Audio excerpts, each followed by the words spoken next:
Today I'm going to talk about my best friend's marriage.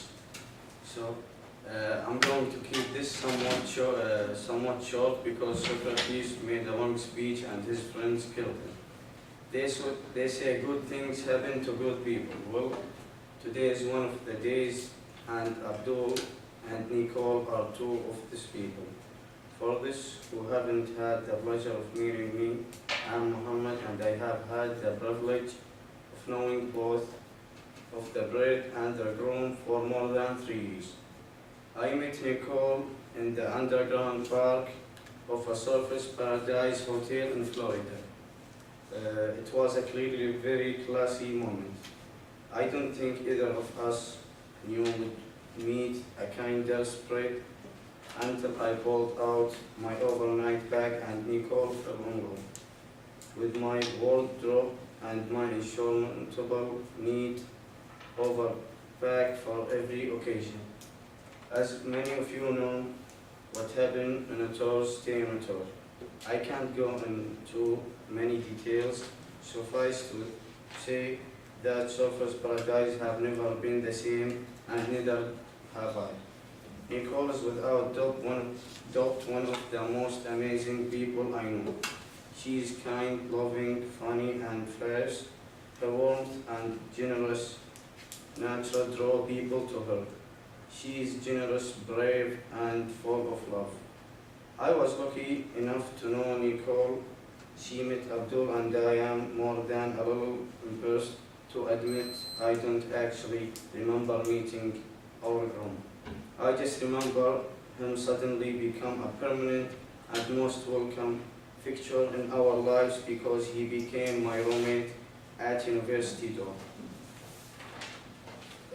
And while I may not recall his first appearance, I see him every morning.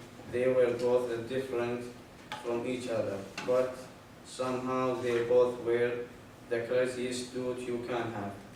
The trip to Florida was the game changer. They both made it special.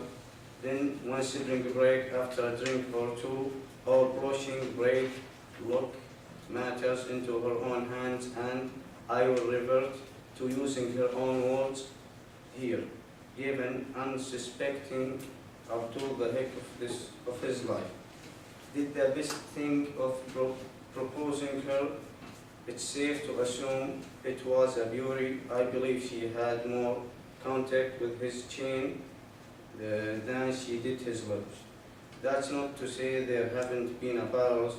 There was the night Abdul Albot carried Rosh out of the Cape at 3 a.m. because she had to work the next day, and she was not aware of and had to leave her back at Chicago. As they say, the rest is story. They had found the balance. Nicole had found her calm, and Abdul found his fire.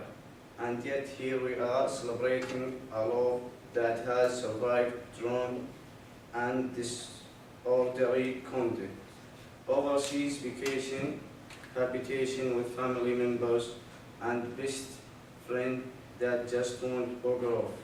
My darling Nicole, I want to note how beautiful you look today and to tell you that this has truly been a special day for me.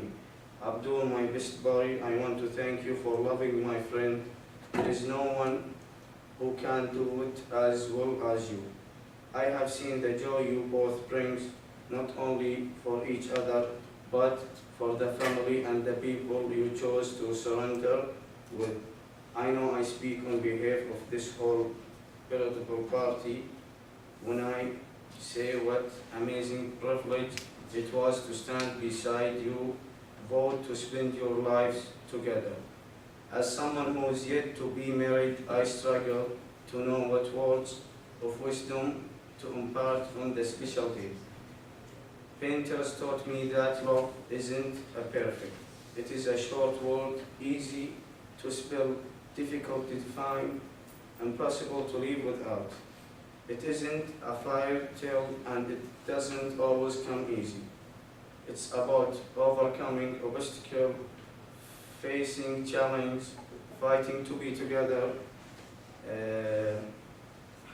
and never letting go, but most of all, and this I have stolen from the movie Shall We Dance Love, and in particular, there are 7 billion people on the planet, so what does anyone life really mean? But in a marriage, you are promising to care about everything, the good things and the bad things, the terrible things, all of it, all of the time, every day. You are saying your life will not go unnoticed because I will notice it.